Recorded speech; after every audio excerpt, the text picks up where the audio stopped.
कार्तिक मास अध्याय 10। राजा पृथु बोले, हे मुनि श्रेष्ठ नारद जी, आपको प्रणाम है। आप कृपा करके ये बताने की कृपा कीजिए कि जब भगवान शंकर ने मस्तक के तेज से क्षीर सागर में डाला तो उस समय क्या हुआ। नारद जी बोले, हे राजन, जब भगवान शंकर ने अपना तेज क्षीर सागर में डाला तो उस समय वह शीघ्र ही एक बालक होकर सागर में समाकर बैठ गया और भय देने वाला रुद्र रूप की तरह वो लगने लगा।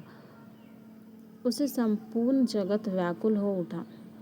लोकपाल भी व्याकुल हो गया, चराचर चलमय हो गया। शंकर सुवन के रुद्र से संपूर्ण ब्रह्मांड व्याकुल हो गया। यह देखकर सभी देवता ऋषि मुनि व्याकुल होकर ब्रह्मा जी के शरण में गए। उनको प्रणाम किया, उनकी स्तुति करने लगे। उन सबकी स्तुति से ब्रह्मा जी कहने लगे, हे पितामह, यह तीनों बहुत ही विकट परिस्थिति उत्पन्न हो गई है, महायोगिनी है, इसको नष्ट कीजिए। देवताओं के मुख से इस प्रकार सुनकर ब्रह्मा जी सत्यलोक से उठकर उस बालक को देखने के लिए गए। सागर के तट पर आए। सागर ने ब्रह्मा जी को आता देखकर उन्हें प्रणाम किया और उस बालक को उठाकर अपनी गोद में दे दिया। आश्चर्यचकित होते हुए ब्रह्मा जी ने पूछा, हे सागर, यह बालक किसका है? शीघ्र पूर्वक कहो। क्षीर सागर वृतांत पूर्वक बोला, यह तो मुझे भी ज्ञात नहीं, परंतु मैं अवश्य जानता हूँ कि ये गंगा के सागर में संगम पर प्रकट हुआ है, इसीलिए ये जगत गुरु है।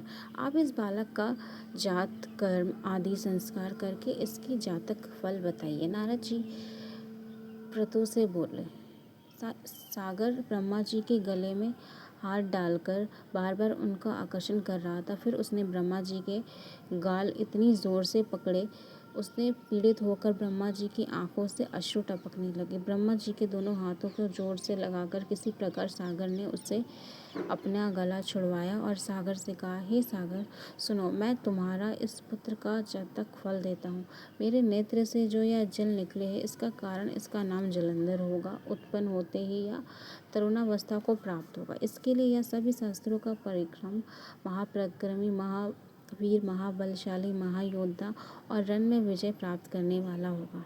यह बालक सभी दैत्यों का अधिपति होगा, किसी से भी पराजित न होने वाला तथा भगवान विष्णु को जीतने वाला होगा।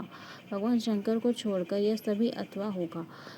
जहाँ से इसकी पृथ्वी उत्पन्न हुई है वह वहीं को जाएगा। इसकी बड़ी पत्नी पतिव्रता और सौभाग्यशालिनी होगी, सुंदर होगी और परम मनोहर मधुर वाणी बोलने वाली तथा शीलावान होगी। सागर के इस प्रकार कहकर ब्रह्मा जी शुक्राचार्य को बोला और उनके हाथों से बालक राज अभिषेक करा के स्वयं अंतर्ध्यान हो गए।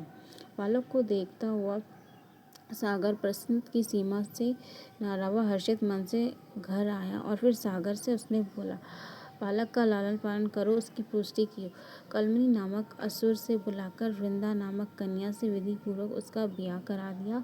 उस विवाह से बहुत बड़ा उत्सव हुआ। श्री शुक्राचार्य के प्रभाव से पत्नी सहित जलंधर दैत्यों का राजा हो गया। इसी के पश्चात कार्तिक मास का 10वां अध्याय पूर्ण हुआ। राधे राधे।